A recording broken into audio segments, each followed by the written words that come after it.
Umat muslim tidak tahu, tapi orang Amerika sudah melakukan penelitian tentang Ya'juj wa Ma'juj.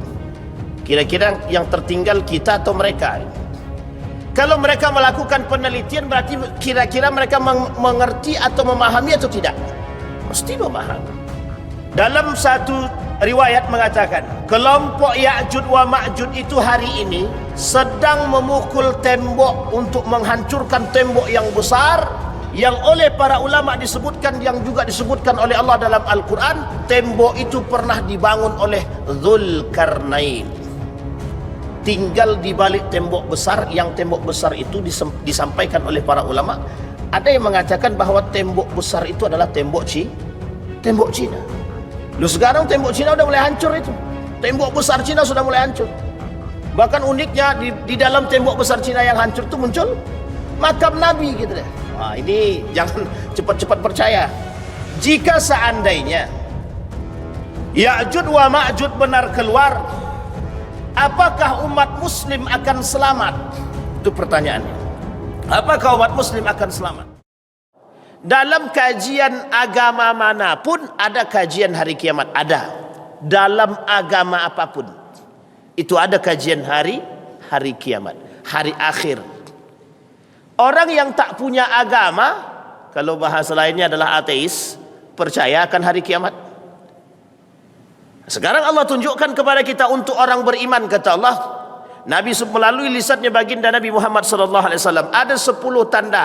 Tidak akan terjadi hari kiamat sampai kalian akan ketemu 10 tanda kiamat besar. Nah, ini poin pentingnya di situ.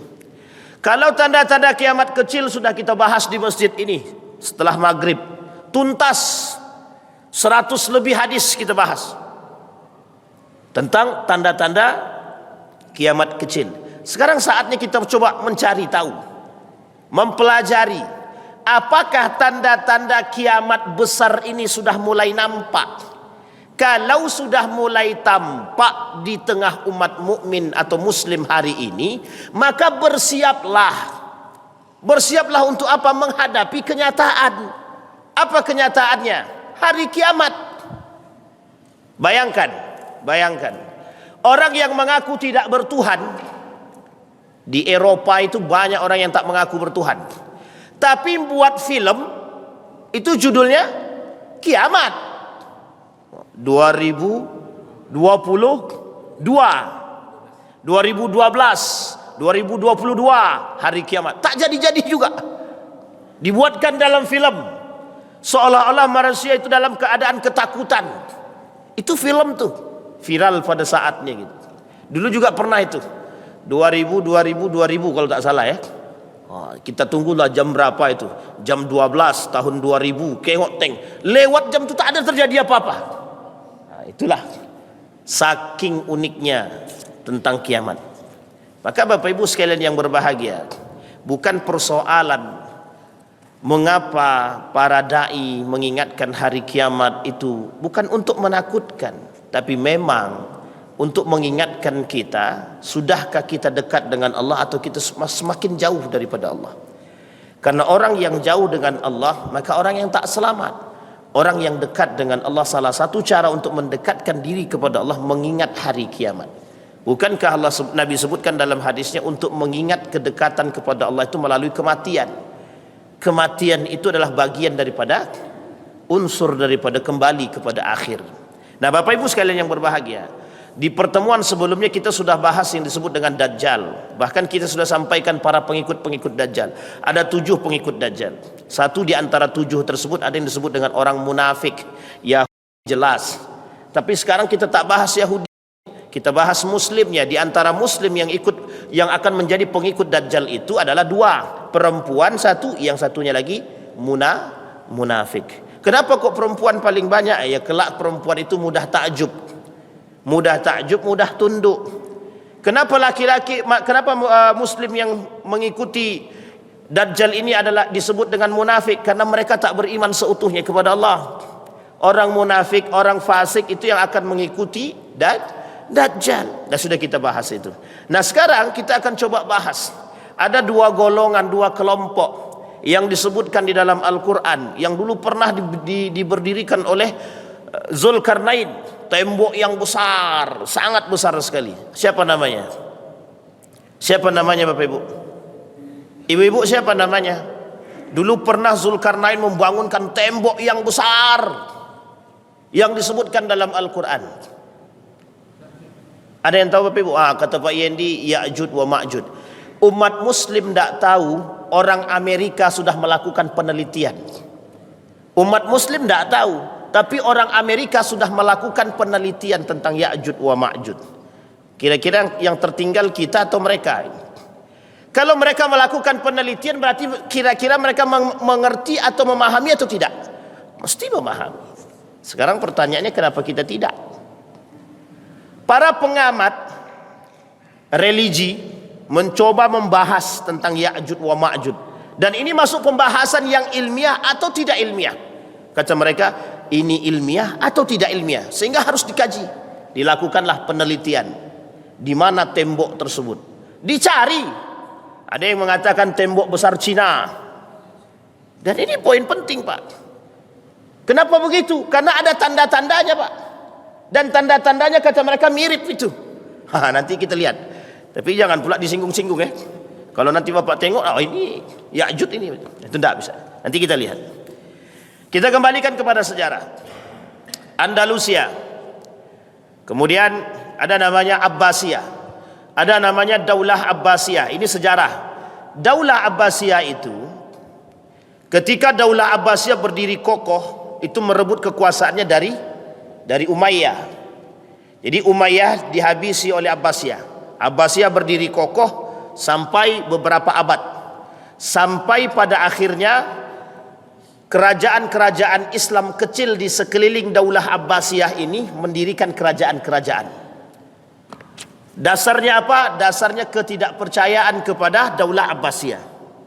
Ketidakpercayaannya kepada Daulah Abbasiyah membuat mereka membangun kerajaan kecil yang menjadikan atau penyebab dasar kelemahan daripada kerajaan yang besar yang disebut dengan Abbasiyah. Singkat cerita, karena Abbasiyah sudah tidak kuat lagi, sudah banyak negara-negara, kerajaan-kerajaan kecil yang memisahkan diri, ketika itulah Daulah Abbasiyah diruntuhkan oleh satu kelompok yang disebut dengan Mongol. Tahu Mongol Bapak Ibu? Tahu Mongol? Mongol itu berada di perbatasan Cina. Nanti kita lihat antara Cina dan India itu ada kelompok kecil namanya Mongol. Manusianya sadis, sangat sadis, sesadis-sadisnya. Dalam aspek sejarah, pembunuhan tersadis itu dilakukan oleh oleh kelompok Mongol terhadap kerajaan Abbasiyah. Uniknya, yang dibunuh bukan manusia saja, semuanya dihabisinya. Bangunan, gedung, perpustakaan habis, dibasmi.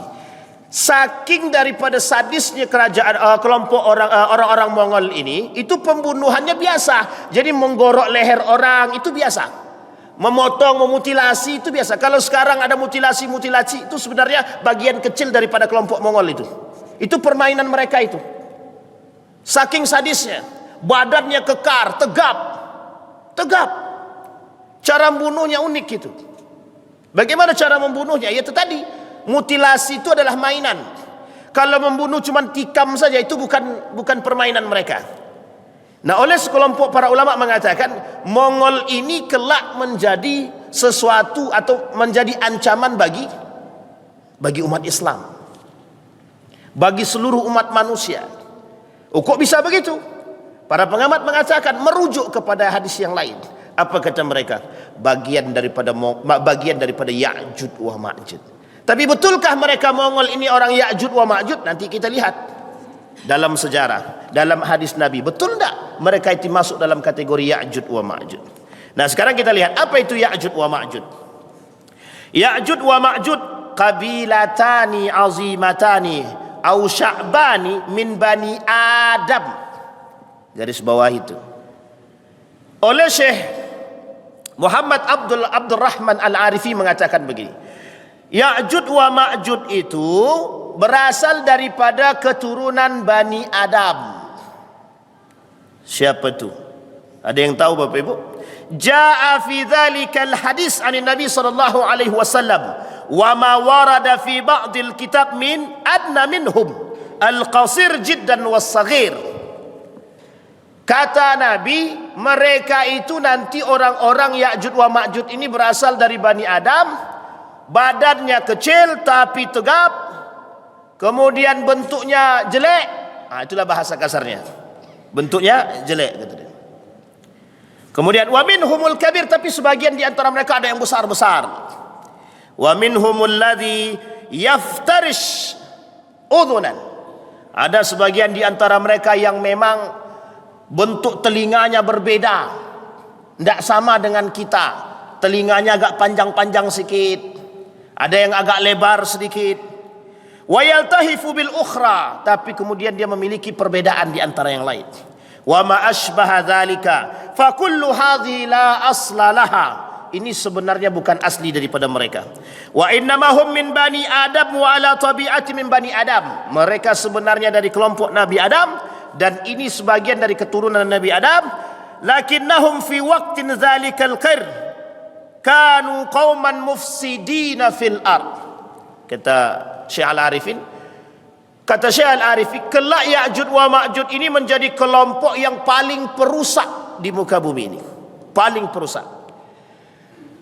Dalam satu riwayat mengatakan, kelompok Ya'juj wa Ma'juj itu hari ini sedang memukul tembok untuk menghancurkan tembok yang besar, yang oleh para ulama disebutkan, yang juga disebutkan oleh Allah dalam Al-Quran, tembok itu pernah dibangun oleh Dzulkarnain.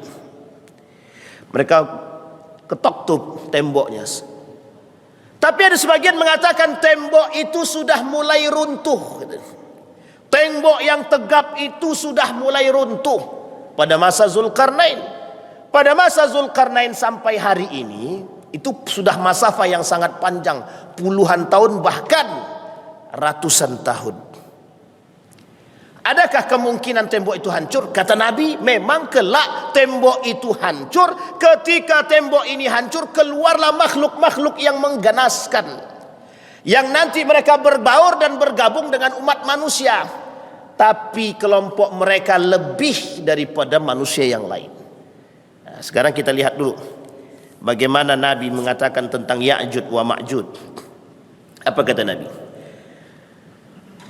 Nanti setelah Nabi Isa turun, ba'da nuzul Isa alaihi salam, yakhrujuna 'alan nasi wa yantashiruna 'alan nas. Siapa mereka?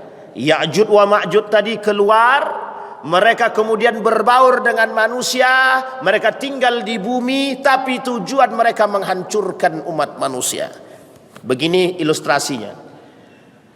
Ada manusia bengis. Dulu namanya manusia bengis itu ada namanya Muslim ibn Uqbah, yang dikeluarkan oleh kata Yazid ibn Muawiyah atas perintah Muawiyah. Nanti kalau umat orang-orang Madinah dan orang Mekah tidak mau berbaiat kepadamu, keluarkan Muslim ibn Uqbah. Nanti Muslim ibn Uqbah ini akan membumi hanguskan kota-kota yang tidak mau berbaiat kepada dirimu, terkhusus untuk Madinah. Muslim ibn Uqbah ini, kita kasih sedikit gambaran. Badannya besar, tegap, seperti siapa manusia paling, kelompok atau makhluk yang paling mengganaskan itu. Dia membunuh tanpa ampun, tidak ada hati sama sekali. Seperti manusia yang terpasung, orang yang terpasung ketika lepas dari pasung itu menggila. Nah, seperti itu manusianya. Nah, Ya'juj wa Ma'juj lebih ganas daripada itu. Lebih ganas daripada itu. Bagaimana kok bisa ganas? Selama beratus tahun dikurung, mereka memakan sesama mereka. Apa yang bisa mereka makan? Sesama mereka makan. Kelak ketika dibuka, keluar mereka dan berbaur dengan manusia seperti kita nih, dan akan mereka makan manusia-manusia itu, dibunuhnya, dimakannya. Kalau sekarang ada simbol-simbol Ya'juj wa Ma'juj itu ada. Apa simbol Ya'juj wa Ma'juj itu? Manusia yang tidak punya hati. Manusia yang tidak punya hati, yang suka memakan hak orang lain tanpa ampun. Itu Ya'juj wa Ma'juj itu. Itu ilustrasi daripada Ya'juj wa Ma'juj. Bapak Ibu lihat sekarang kan kasus pembunuhan banyak tuh. Pembunuhan, tapi bunuh biasa aja, tidak punya dosa. Seperti itu nanti Ya'juj wa Ma'juj itu lebih parah daripada itu. Kalau ada orang hari ini membunuh tetangga, ada anak membunuh ayah tapi dia tidak merasa berdosa, aku bangga telah membunuh bapakku, nanti Ya'juj wa Ma'juj lebih parah daripada itu. Itu bayangannya. Ketemu tengah jalan, begal habis. Kemarin kasus seorang bapak-bapak membantu orang yang dibegal. Bapak-bapak itu yang mati, kepalanya digerek tuh Pak, motornya diambil. Nah besok lebih parah daripada itu. Ketika Ya'juj wa Ma'juj muncul itu jauh lebih parah daripada itu. Jadi pembunuhan itu seperti seolah hal yang biasa. Sampai Nabi sebutkan di dalam hadisnya, kelak di akhir zaman kata Nabi, tidak akan terjadi hari kiamat sampai kalian akan melihat pembunuhan orang yang mati itu biasa.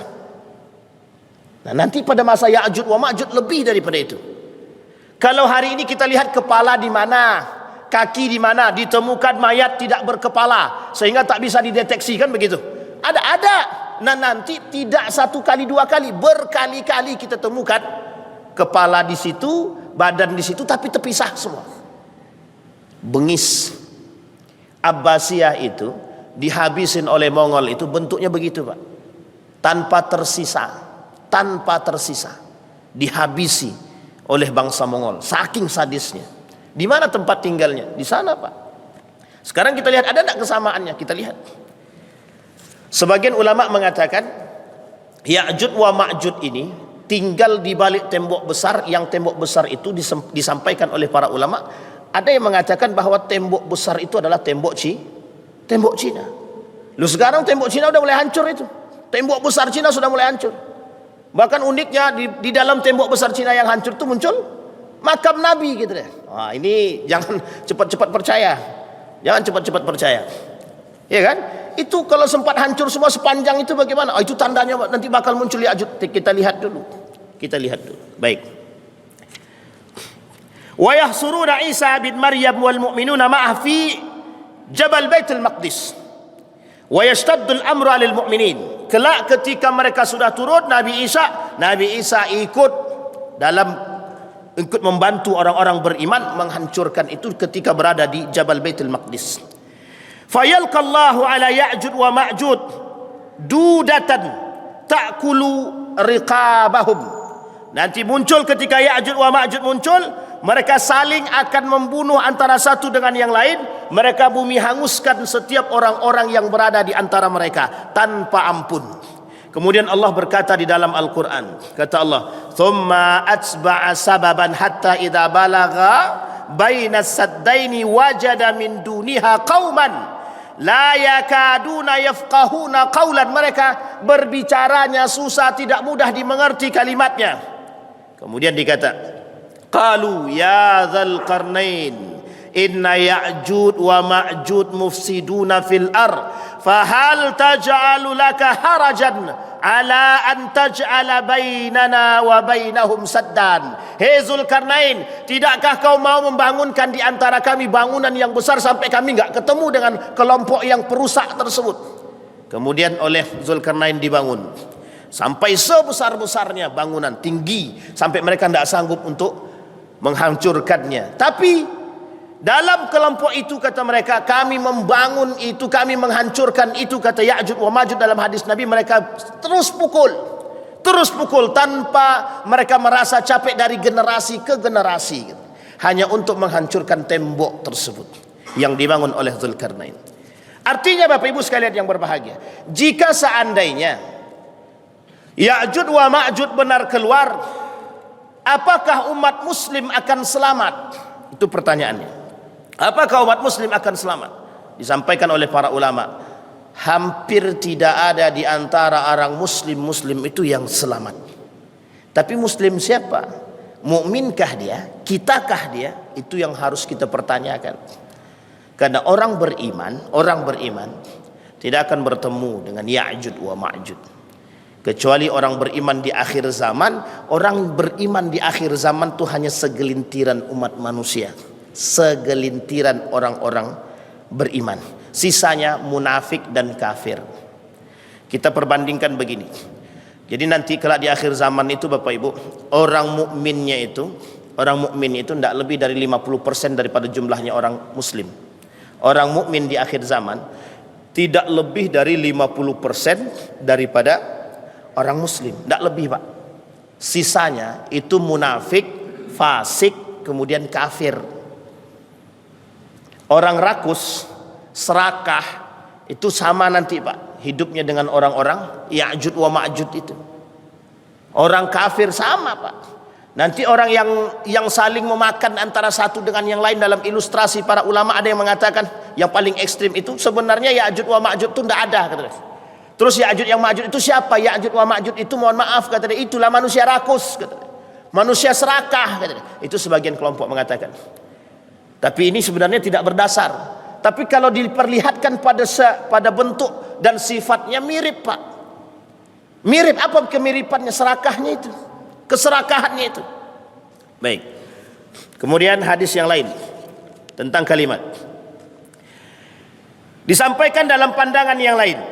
Dalam pandangan yang lain itu apa namanya? Ya'jud wa Ma'jud ini, jadi bahasanya agak sedikit agak sedikit vulgar, enggak apa-apa. Jadi Ya'jud wa Ma'jud ini adalah benih yang tumbuh daripada keturunan Adam, yang benih tersebut, mohon maaf, ketika mereka berhubungan badan, kemudian benih tersebut jatuh ke tanah, tidak masuk pada tempatnya. Nah, benih yang di tanah inilah kemudian menjadi. Paham maksud saya Bapak Ibu? Ada orang yang, kalau bahasa lainnya begini, ada orang yang melakukan gimana bahasanya ya, berhubungan badan. Sebenarnya bukan berhubungan badan. Ada orang yang melakukan sebentar, membahasakannya agak bahaya juga nih. Intinya begini Bapak Ibu, air maninya tidak masuk kepada tempatnya, kemudian mani tersebut tercecer. Nah, mani yang bercecer ini Bapak Ibu, itu yang kemudian menghasilkan Ya'jud wa Ma'jud ini pada masa dahulu. Jadi kata para ulama, dari mani yang tercecer ini, itu kemudian menghasilkan hidup dia. Mani ini hidup gitu, hidup. Nah, kemudian kata para ulama, mani yang hidup ini, mani yang tadi jadi ini, yang di luar itu, kemudian membentuklah bentuk seperti manusia, tapi bentuknya jelek. Dulu dia kecil, di tempat terpencil, tidak ada kehidupan. Di situ mereka hidup, di satu hutan yang besar, yang lebat. Dan ulama belum bisa menempatkan itu tempat yang pastinya di mana, tidak ada, belum bisa.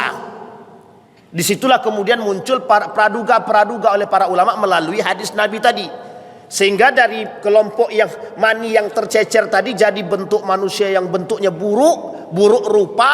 Mereka berbicara tidak bisa, komunikasinya tidak baik, pendengaran mereka tidak bagus. Cuma mereka ini tidak berakal, maksudnya punya akal tapi tak bisa berpikir. Karena mereka terkongkong di tempat yang sangat jauh. Sehingga ketika mereka kelompok ini mulai membesar, mulai tumbuh, mulai dewasa, yang mereka lakukan memakan antara satu dengan yang lain. Yang satu memakan yang satu, si A memakan si B memakan si C. Begitu terus menerus, saling memakan.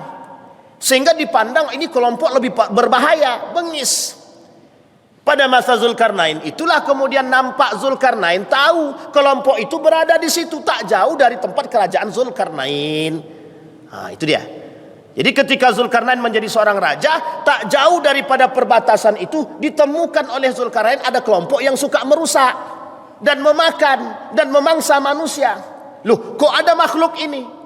Itulah kemudian diisyaratkan oleh Allah untuk membangun bangunan yang tinggi, benteng.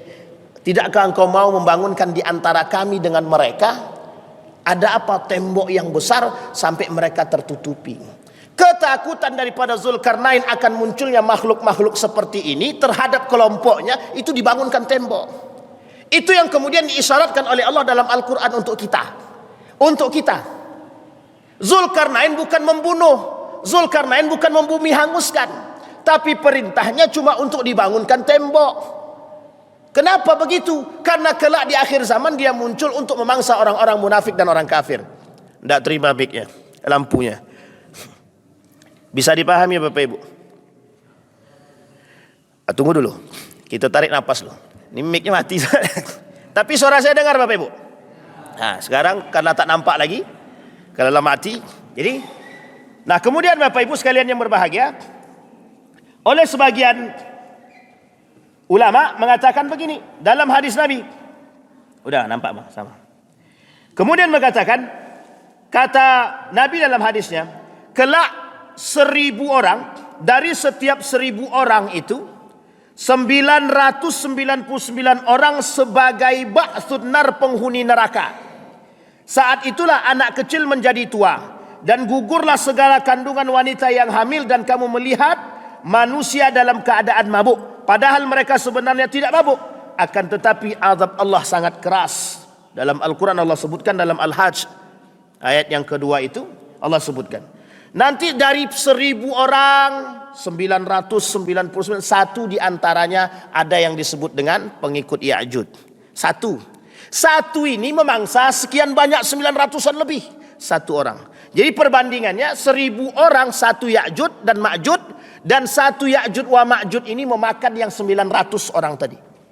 Ini kebengisan yang mereka miliki. Alhamdulillah. Alhamdulillah. Kau nak tarik urat juga awak dibuatnya. Baik.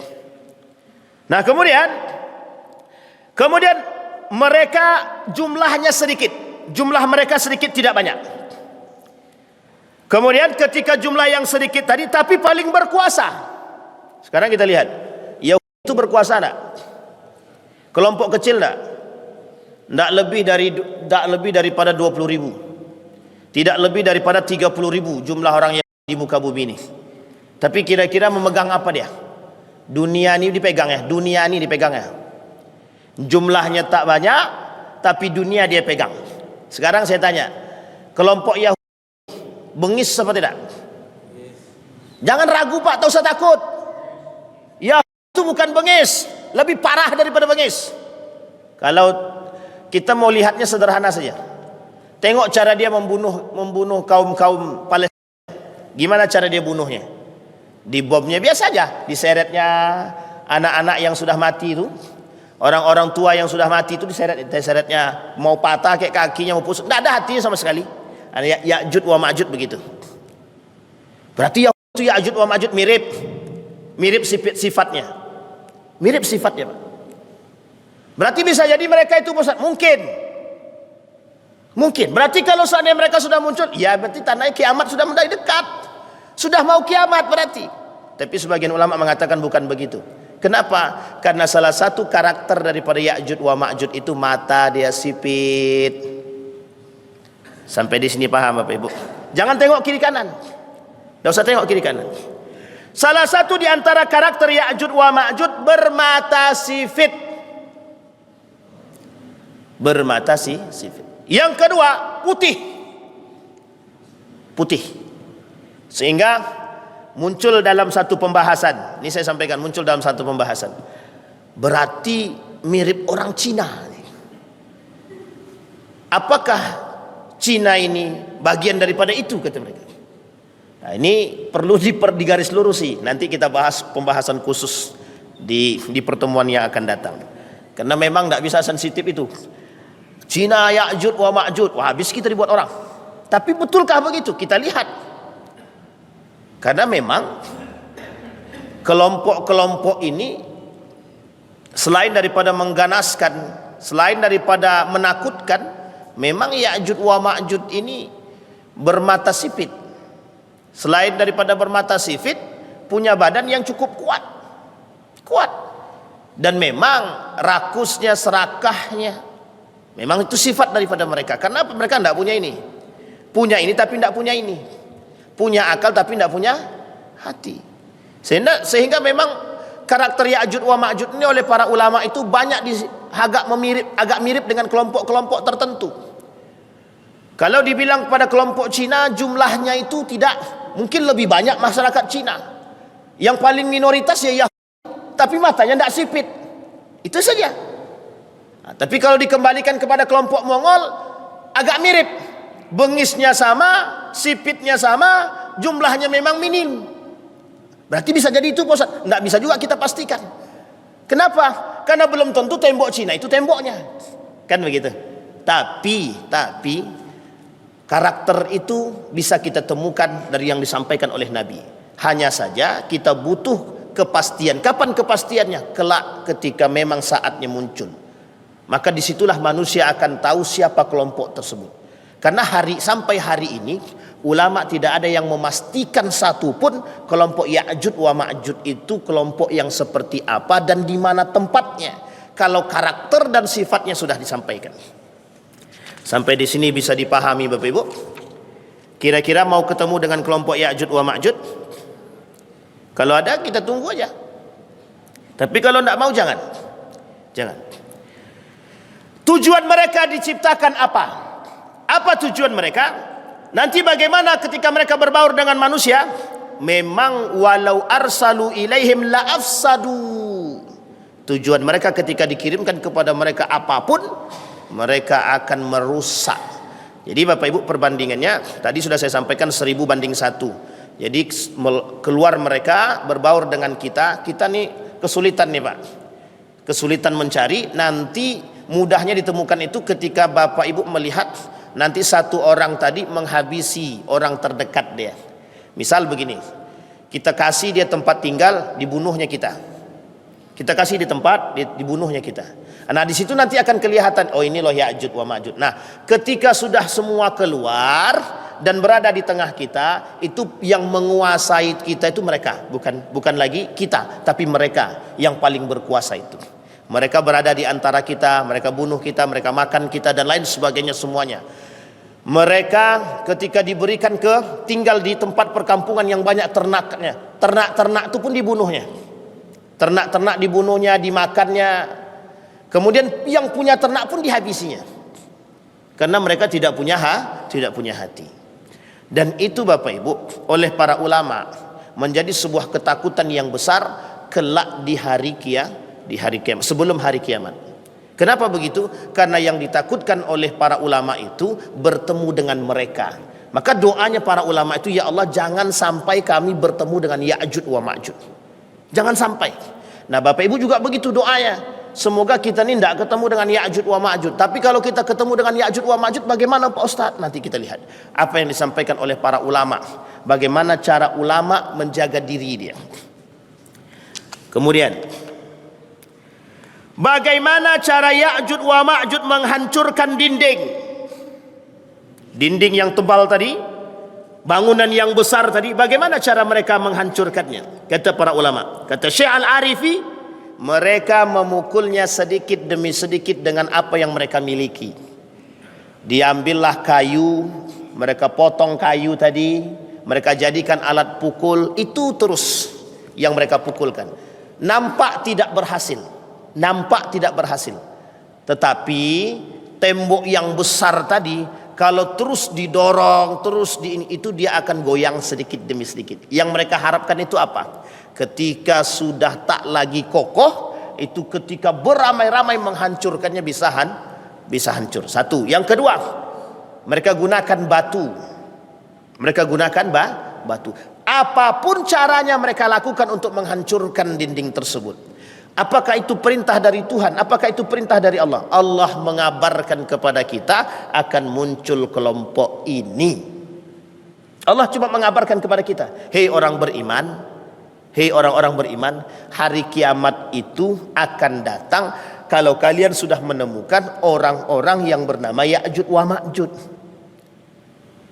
Batu yang besar itu saja mereka robohkan, apalagi badanmu yang begitu lembut. Hei orang beriman, kata Allah, hei orang beriman, kalau kalian juga tidak sadar dengan kondisi kalian, bagaimana kalian bisa selamat daripada kelompok ini? Itu yang disampaikan oleh Allah kepada kita. Sehingga kalau kita tak sadar dengan diri kita, dengan keimanan kita, ya kita tidak selamat. Nah yang bisa selamat siapa? Nanti kita lihat. Nah kemudian kata para ulama, kapan kejadian itu bakal terjadi? Ya ketika munculnya setelah Dajjal. Jadi kalau Dajjal sudah nampak, Nabi Isa sudah turun, baru Ya'juj wa Ma'juj. Berarti sekarang Nabi Isa belum turun. Memang belum turun. Nabi Isa-nya belum turun. Tapi sebagian mengatakan sebentar lagi Nabi Isa turun, gitu dia. Tapi Dajjal belum nampak. Siapa bilang Dajjal belum nampak? Itu manusia-manusia yang seperti Dajjal itu sudah mulai nampak. Manusia yang menyerupai Dajjal. Karena nanti kalau sudah manusia seperti Dajjal, Dajjalnya turun, baru kemudian turun Nabi Isa. Tapi belum nampak Ustaz Isa-nya turun. Betul. Sejauh masih ada orang-orang yang masih kuat dengan keimanannya, maka Nabi Isa belum turun. Tapi Bapak Ibu sekalian yang berbahagia, apa alasan kita harus mempelajari ini? Nabi Isa belum turun. Apa alasan kita untuk mengetahui Ya'juj wa Ma'juj sementara Nabi Isa juga belum turun? Urgensinya Bapak Ibu, bersiap, mempersiapkan di. Apa urgensi yang lain? Kita belajar dari sifat rakusnya umat Ya'juj wa Ma'juj. Kita belajar daripada keserakahannya Ya'juj wa Ma'juj. Kita belajar daripada sifat bengisnya Ya'juj wa Ma'juj. Karena karakter ini ada pada manusia-manusia akhir zaman. Nabi sampaikan dalam riwayatnya begini, kata Nabi, kelak di akhir zaman tidak akan terjadi hari kiamat sampai kalian akan melihat manusia akan makan manusia yang lain. Ini diilustrasikan Pak, bukan memakan daging tapi membunuh saudara sendiri.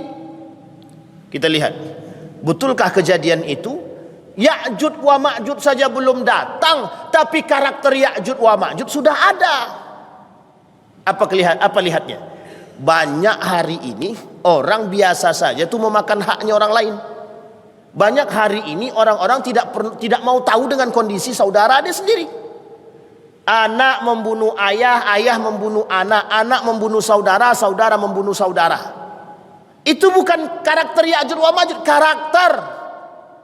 Kenapa rakus? Kenapa serakah? Kenapa kok bisa begitu? Apa penyebabnya? Itu yang terjadi.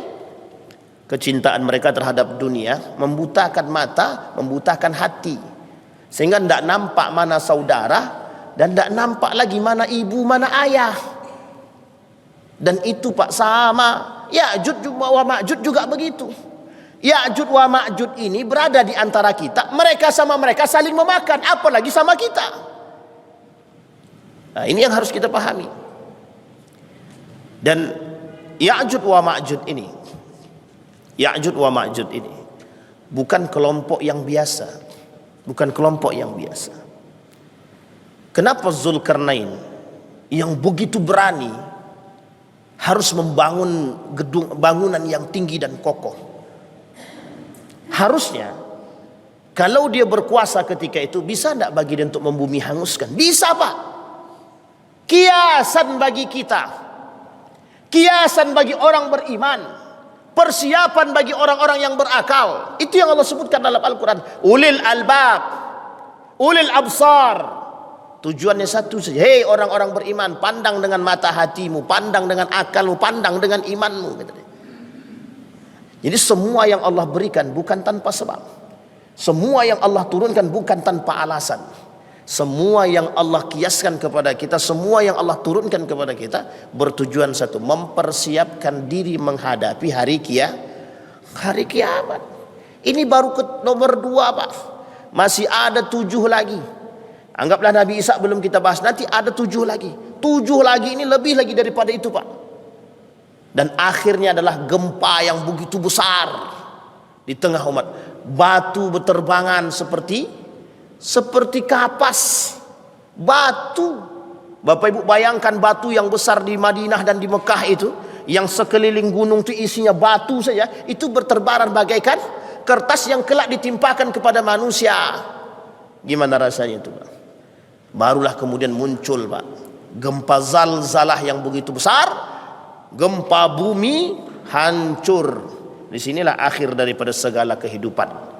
Tapi Bapak Ibu, percayalah, orang beriman tidak bertemu dengan hari kiamat. Orang beriman tidak bertemu dengan hari. Bapak Ibu beriman apa tidak? Mau ketemu dengan hari kiamat apa tidak? Mau apa tidak? Jangan ragu-ragu, kalau mau bilang mau, kalau tidak, tidak. Ibu-ibu mau? Tidak. Kenapa tidak mau Bu? Karena udah tua, sebentar lagi mati kami lagi. Ya bisa jadi. Karena Bapak Ibu, kata Nabi dalam hadisnya, seburuk-buruknya kelompok, seburuk-buruknya kaum, aswa'ul kaum, seburuk-buruknya kaum yang bertemu dengan hari kiamat. seburuk-buruknya kaum yang bertemu dengan hari kiamat. Tapi kalau bertemu dengan akhir zaman, buruk enggak Ustaz? Hampir. Makanya Bapak Ibu, disampaikan oleh Nabi di akhir zaman itu orang-orang beriman tak lebih dari 50%. Kata para ulama tidak lebih dari 50%. Berarti sekarang ini Pak Ustaz belum akhir zaman, hampir. Sudah hampir akhir zaman. Kenapa begitu? Yang berimannya sedikit, yang muslimnya banyak. Perbandingannya begitu? Iya. Nah, nanti ada enggak yang mengikuti Ya'juj wa Ma'juj ini Pak Ustaz? Kita tidak mengikuti Ya'juj wa Ma'juj, tapi kita mencari keamanan untuk selamat daripada Ya'juj wa Ma'juj. Mencari yang kita lihat dari orang-orang beriman. Nanti orang beriman itu yang sedikit tadi itu menyaksikan bagaimana mereka saling memakan antara satu dengan yang lain. Itu sudah kita saksikan sekarang, sudah. Bagaimana para elit, para rakuser itu, orang-orang rakus, orang-orang serakah saling memakan antara satu dengan yang lain. Kita orang beriman menyaksikan. Kita saksikan Pak, si A di penjara karena siapa? Karena si B. Padahal dulu si A pelayan si B. Si B di penjara oleh si C. Padahal si B pelayan daripada si C. Begitu terus menerus. Dan itu sudah disampaikan. Karakter Ya'juj wa Ma'juj juga begitu. Kita orang yang mencari selamat tadi daripada Ya'juj wa Ma'juj, bahkan sampai dikatakan oleh para ulama sedikit sekali di antara manusia yang selamat daripada Ya'juj wa Ma'juj itu. Sedikit sekali. Maka kita berdoa moga-moga kita selamat Pak. Semoga kita selamat dan kita tidak ketemu. Mudah-mudahan kita nggak ketemu. Maka beruntunglah kami yang sudah tua nih Ustaz. Ya Alhamdulillah. Berarti yang tak beruntung yang muda-muda Pak Ustaz. Ini masalah juga. Karena kita nggak tahu. Abang tenang Bang, abang aman, abang dah tua. Nih abang-abang yang tua aman. Yang muda nih yang menjadi masalah. Baik. Nah, kemudian ada yang mengatakan cerita daripada Ya'juj wa Ma'juj itu tidak benar. Ini kita sampaikan sebagai perbandingan. Apa kata mereka? Kaum-kaum ateis itu, cerita Ya'juj wa Ma'juj itu tidak benar. Kata kaum liberal, cerita Ya'juj wa Ma'juj tidak benar. Kalau memang cerita Ya'juj wa Ma'juj tidak benar, maka Allah berkata bohong. Kalau Ya'juj wa Ma'juj cerita ini tidak benar, kata kaum liberal, berarti Nabi pendusta. Nabi pendusta. Tapi kita orang beriman wajib iman. Apa hukumnya? Wajib. Mengimani keberadaan Ya'juj wa Ma'juj yang Allah sebutkan di dalam Al-Quran, wajib. Bagi siapa? Bagi orang beriman. Tapi banyak kok orang muslim biasa aja Ustaz dan enggak mau tahu dengan urusan tersebut. Memang itulah yang disebut dengan fasik wal munafik. Itulah yang disebut dengan orang fasik dan orang-orang munafik. Apa kata Nabi? I'lamu, sampaikan kepada mereka bahwa keberadaan Ya'juj wa Ma'juj, wa abshiru, dan sampaikan. Semua harus tahu akan keberadaan Ya'juj wa Ma'juj. Jangan sampai tidak. Kata para ulama, hei para ulama, hei orang alim, sampaikan kepada makhluk, kepada manusia bahwa Ya'juj wa Ma'juj itu ada. Abshiru wa'lamu wa a'linu. Sampaikan.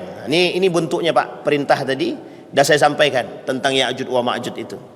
Bapak Ibu harus wajib hukumnya bagi kita memahami apa yang disampaikan oleh Allah di dalam Al-Quran.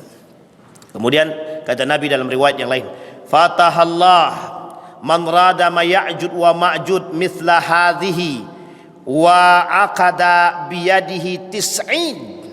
Kemudian wa an Abi Sa'id Al-Khudri anna Nabi sallallahu alaihi wasallam qala yaqulu Allah ta'ala ya bani Adam fayaqulu labbaik wa sa'daik wal khair fi yadaik fayaqul ukhruj ba'th an-nar qal wa ma ba'th an-nar qala min kulli 1999 fa indahu yashibus saghir. Kata Nabi, diperkuat oleh hadis yang lain, perkara Ya'jud wa Ma'jud. Hei Bani Adam, kata Nabi. Kemudian disampaikan, labbaik, ada apa? Iya, dijawab. Wal khair fi yadi, kebaikan itu ada di tanganmu. Fayaqul ukhruj ba'than nar, keluarlah wahai ba'tsun nar. Qala wa ma ba'tsun nar, siapa itu ba'tsun nar? Ba'tsun nar tadi penghuni neraka. Wahai para penghuni neraka, keluarlah. Nah, itu tadi. Jadi Ya'jud wa Ma'jud juga disebutkan sebagai ba'tsun nar, penghuni neraka. Hei penghuni neraka, keluarlah. Nah, ini dia diperintah untuk keluar. Jadi sebenarnya dalam pemahaman orang-orang beriman, munculnya Ya'jud wa Ma'jud itu, atau keluarnya Ya'jud wa Ma'jud daripada tembok tersebut, memang itu adalah perintah dari Allah untuk atau menjadi kacamata dan peringatan bagi orang-orang beriman. Memang itu sudah perintah, karena memang dalam hadis Nabi begini, kata Nabi, kelak bangunan yang besar itu roboh dan runtuh. Nah, di tengah runtuhnya bangunan-bangunan yang kokoh tadi, keluarlah makhluk-makhluk yang kecil, makhluk-makhluk yang putih bermata sipit yang bengis, gitu deh. Itu isyarat. Artinya Nabi menyampaikan kepada kita isyarat itu pasti akan terjadi. Kita ambil contoh. Nabi bilang begini, kata Nabi, kelak di akhir zaman itu, kata Nabi, akan ada wanita-wanita yang tidak patuh terhadap suami. Terbukti apa tidak? Sudah terjadi. Banyak hari ini perempuan-perempuan yang tak mau patuh terhadap suami. Itu sudah terjadi. Ini baru bagian kecil, apatah lagi daripada bagian yang besar. Maka perkataan Nabi itu pasti terbukti. Semua perkataan Nabi pasti terbukti. Hanya saja orang-orang beriman seperti kita, mudah-mudahan Allah jadikan kita orang beriman, percaya atau tidak terhadap perkataan Nabi. Ingat Bapak Ibu, perkataan Nabi itu pasti terjadi.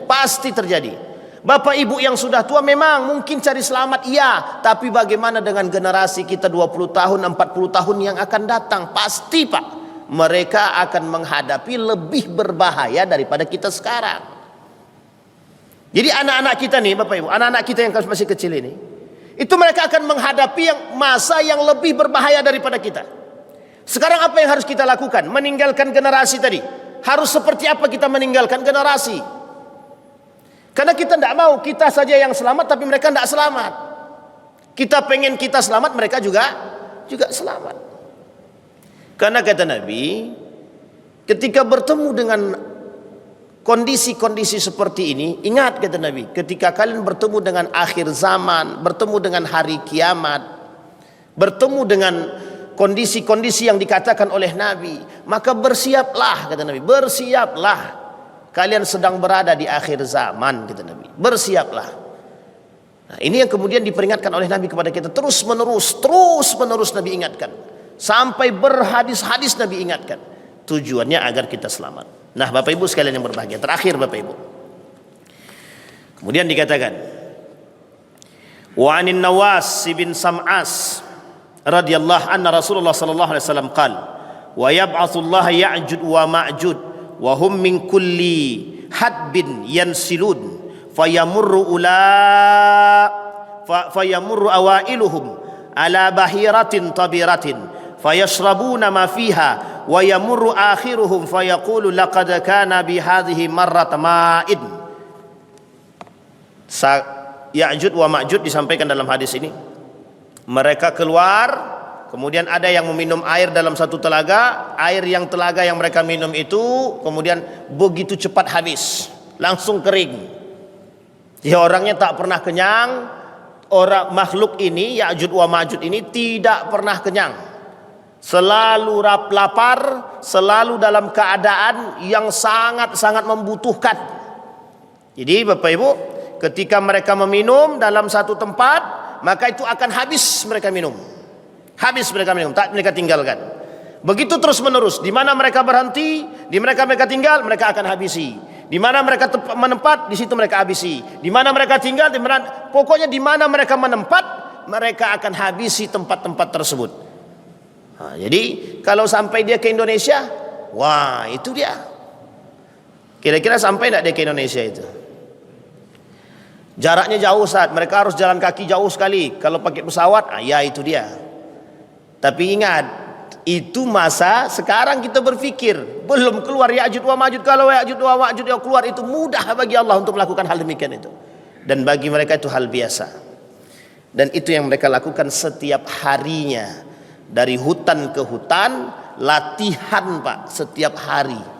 Dari hutan ke hutan, menebas pohon, terus begitu, terus menerus, melempar batu, mengangkat batu, setiap hari mereka lakukan. Mereka pukul dengan tangan mereka, setiap hari mereka lakukan. Bahasanya adalah mereka lakukan tanpa tahu apa yang mereka lakukan. Mereka tidak bisa berkomunikasi baik dengan manusia. Mereka tidak memiliki pendengaran yang baik, tapi mereka bekerja keras untuk menghancurkan tembok tadi. Apapun mereka lakukan. Begitulah kelak ketika mereka keluar seperti manusia yang terpasung, yang berabad-abad. Setelah mereka keluar, begitulah Pak, mereka tak melihat siapapun. Dan dalam pandangan mereka, apa yang bisa kami makan, apa yang bisa kami habisi, apa yang bisa kami lahap, semua yang tampak oleh mereka, mereka habisi, mereka makan, mereka lahap. Nah, Bapak Ibu sekalian yang berbahagia, terakhir Bapak Ibu, dari apa yang ingin saya sampaikan, ada kata para ulama, minal ahadis ad-da'ifa al-warida fihim, ada hadis-hadis yang lemah di antara Ya'juj wa Ma'juj ini, ada. Warada fi Ya'juj wa Ma'juj ayatun wa ahadis katsirah wa ishtahara bainan nasi ba'd al-ahadis ad-dha'ifah. Kemudian disampaikan oleh Syekh Al-Arifi, salah satu di antara hadis yang dhaif yang disampaikan oleh oleh Syekh Al-Arifi adalah, kata beliau, Ya'juj wa Ma'juj ini kullu ummatin arba'umi'atin alfa ummah. Nanti akan bermunculan Ya'juj wa Ma'juj sebanyak 400 manusia. Ini hadisnya dhaif. La yamutur rajul hatta yanzur ila alfi dzikri baina yadayh. Tidak, di antara yang 400 tadi, satu di antaranya tidak akan mati dia sampai dia melihat muncul generasi dia lebih daripada 1000. Nah, ini hadisnya, tapi hadisnya lemah. Hum thalathatu asnafin fasinfun minhum amsalun al-araz. Kemudian faqala Nabi haula'i alladziina la yakumuna lahum hilun wala hadidun. Kata Nabi dalam riwayat yang lain, tapi hadisnya dhaif, mereka itu adalah kelompok bangkit daripada kelompok-kelompok tertentu. Wasinfun minhum yaftarish bi udhunaihi wa yaltahib bil ukhra la yamurruna bi filin wala wah.